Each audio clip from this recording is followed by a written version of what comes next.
Hola, buenas tardes. En el presente video tutorial voy a continuar analizando el conflicto entre unitarios y federales que se extiende desde aproximadamente el año 1819 hasta por lo menos el año 1880. Un conflicto que, como dije en el primer video de introducción, fue un conflicto además de militar, también social y político. El mismo se podría decir que empieza a partir del año 1819. ¿Por qué? A pesar de que durante el periodo de la guerra contra de la independencia contra el Imperio Español ya se habían manifestado ciertos desencuentros entre Buenos Aires y las provincias, el conflicto se puede decir que comienza particularmente hacia el año 1819. Después de que el Congreso de Tucumán resuelve la independencia con el Imperio Español, también decide la redacción de una Constitución Nacional. La misma termina de ser redactada en 1819 y dicha Constitución prohibía a todos los puertos del país con acceso al mar o clausuraba y solo disponía de legalidad el puerto de Buenos Aires. Eso despierta la reacción de las provincias que se rebelan contra Buenos Aires en 1820, fundamentalmente las provincias de Entre Ríos y Santa Fe, al mando de los caudillos federales Estanislao López y Francisco Ramírez.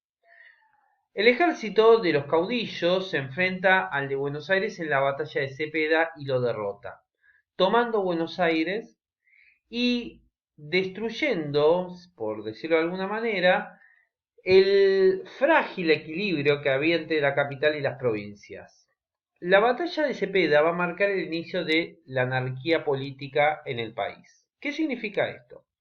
Que todas las provincias, desde 1820 en adelante, van a gobernarse solas, formando en algunos casos gobiernos constitucionales provinciales y en otros casos gobernada a través de caudillos. Esta situación de anarquía se va a extender desde 1820 a por lo menos 1861, con algunos intentos de unificación nacional. Por ejemplo, en 1824 y 1826 hay un intento de confección de un Estado a través de un Congreso General Constituyente. Todas las provincias se reúnen en un solo congreso o en un intento, un ensayo de congreso por dos razones. Por un lado, la visita de embajadores ingleses al país y por el otro lado, para resolver el conflicto de la banda oriental. Ese conflicto termina iniciando entre este ensayo de país una guerra con el Imperio de Brasil. Esa guerra se extiende entre 1825 y 1826. En 1826 se redacta otra Constitución Nacional, la cual disponía de una constitución, además de una constitución, la creación de un ejército nacional, un presidente, el cargo sería ocupado por Bernardino Rivadavia, y lo más importante, declarar capital a Buenos Aires. Por supuesto, esto vuelve a despertar el enojo de los caudillos federales, que al igual que como pasó con la Constitución de 1819, tampoco se conforman con la Constitución de 1826 y deciden una nueva amenaza de invasión a Buenos Aires. Por lo tanto, Rivadavia renuncia, la guerra con Brasil queda inconclusa, se firma una paz y se vuelve al estado original de anarquía. En el caso de Buenos Aires, la provincia de Buenos Aires termina firmando la paz con Brasil a través de su gobernador Manuel Dorrego. Dorrego pertenecía al Partido Federal, por lo que el Partido Unitario, que había conservado la autoridad en la República de Buenos Aires entre 1820 y 1824, receloso de que el Partido Federal asume el poder, va a ser un claro opositor a este gobierno. Pero lo importante son los militares que comienzan a regresar de Brasil de la guerra, que van a ser protagonistas clave de el gran conflicto entre unitarios y federales que se avecina. Entre estos militares que comienzan a volver de Brasil enojados con quienes firmaron la paz, ya que la guerra con Brasil era una guerra que estaba teniendo buenos resultados para el país y sin embargo se firmó una paz que ellos consideraron deshonrosa. Destacamos al general al general Juan Galo Lavalle y al general José María Paz. En el caso del general Lavalle, este vuelve a Buenos Aires e influenciado por el Partido Unitario y como dije ya, enojado por una guerra y por una paz que él consideró deshonrosa, decide derrocar a Manuel Dorrego. El enfrentamiento entre Lavalle y Dorrego va a culminar con la derrota de Dorrego y con su fusilamiento. El fusilamiento de Dorrego va a terminar despertando mucha bronca, especialmente en la campaña, en las zonas rurales de Buenos Aires. Esa bronca entre la población porteña, fundamentalmente la población o los sectores sociales más bajos que consideraban un gobernador popular a Dorrego, va a ser impulsada por otro individuo de la campaña, del campo, un estanciero, Juan Manuel de Rosas, el cual va a comenzar a formar una gran resistencia hacia Lavalle. Por lo tanto, en 1829, Rosas, junto con un gran apoyo de la población, termina derrocando a Lavalle y se convierte en el nuevo gobernador de la provincia de Buenos Aires. Mientras tanto, en el resto del país, en el interior, la guerra continuaba, o por lo menos la amenaza de una guerra continuaba. Porque así como Lavalle vuelve descontento y toma el poder en Buenos Aires, a pesar de que luego Rosas lo saca, en el resto del país, otro militar también va a ser influenciado por el Partido Unitario y también va a generar graves conflictos a los caudillos federales.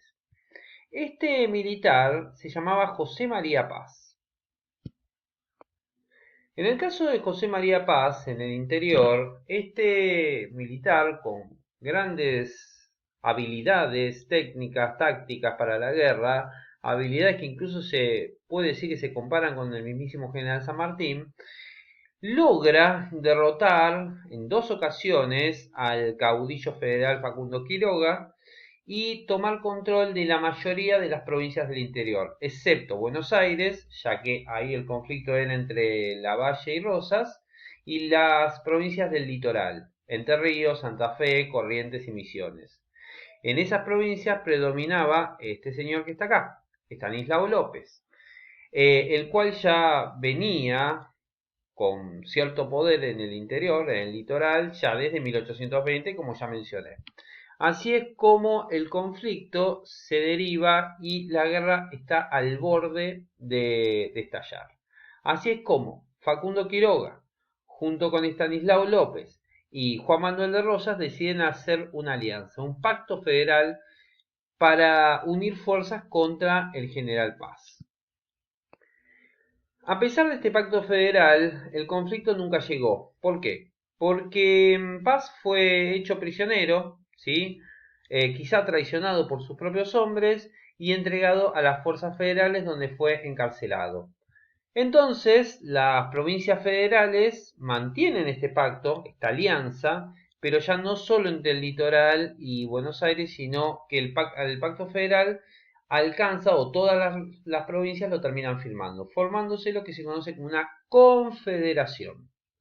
¿Qué es una confederación? No es lo mismo que un país. Una confederación es una alianza de provincias en las cuales mantienen, como dije, una unión comercial y si es necesario una unión militar. ¿Qué quiero decir con esto? Que si es necesario todas las provincias se van a unir contra algún enemigo común.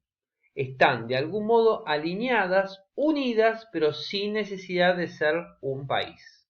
Eso es una confederación, llamándose o utilizándose por primera vez el término Argentina, Confederación Argentina. La confederación comienza a partir de 1831 con las provincias, con cada provincia, con gobernadores federales y por supuesto bajo un mando federal en sí mismo. A pesar de que el conflicto aparentemente habría sido exitoso para los federales, la situación en la Confederación estaba lejos de ser pacífica. En el caso de Buenos Aires, Rosas renuncia a su cargo, eh, a pesar de que el gobierno de Buenos Aires le ofrece continuar, pero él exige la suma del poder público para poder continuar como gobernador, por lo tanto es rechazado. En el interín, entre 1831 y 1835, hay dos gobiernos federales más, Viamonte y Balcarce, pero esos gobiernos no tienen los resultados esperados y la población exige el regreso de Rosas. Esa popularidad del caudillo federal se debe, entre otras cosas, a su buen primer gobierno, pero por el otro lado a que amplía el territorio de Buenos Aires en 1833, con una primer campaña al desierto contra los indígenas de la zona sur de la provincia. Al final, la presión ejercida por los rosistas en Buenos Aires y por la popularidad del caudillo en sí mismo va a terminar logrando que en 1835 Rosas vuelva al poder. En cuanto al segundo gobierno de Rosas, este se extiende por muchos años más que el primero. El primero va de 1829 a 1831, pero este dura muchísimos años más, como ven en la imagen. Este gobierno se destaca por un lado por la cantidad de poder que Rosas tiene. A diferencia del primero, Rosas tiene la suma del poder público, o sea, el control total sobre el poder ejecutivo, legislativo, judicial. Prácticamente Rosas es un dictador, tiene poder supremo, casi como el poder de un rey. Aprovechando este poder, impone un férreo gobierno autoritario con un férreo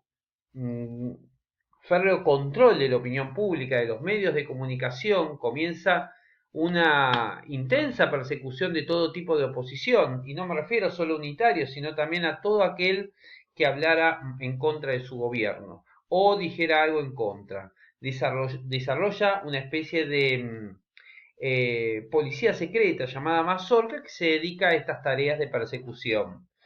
También su gobierno se caracteriza por el conflicto entre Francia e Inglaterra. Esto se debió a la promulgación de la ley de aduanas. ¿Qué es esto? Era la prohibición de cualquier barco extranjero a pasar sin autorización de Buenos Aires para poder recorrer los ríos interiores, o sea, el río Paraná y el río Uruguay. Eso, por supuesto, perjudicó el comercio de Inglaterra y Francia con el resto de la Confederación, lo que va a provocar un serio enfrentamiento con Rosas.